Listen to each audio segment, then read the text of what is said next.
guys, today I'm gonna show you how you can turn on or off the tap function in the HISENSE Dishwasher HS.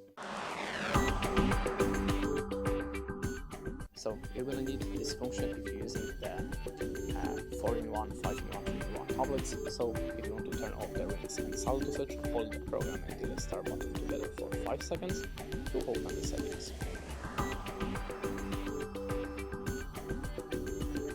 Then click on the self-cleaning button and switch it to the 5 position.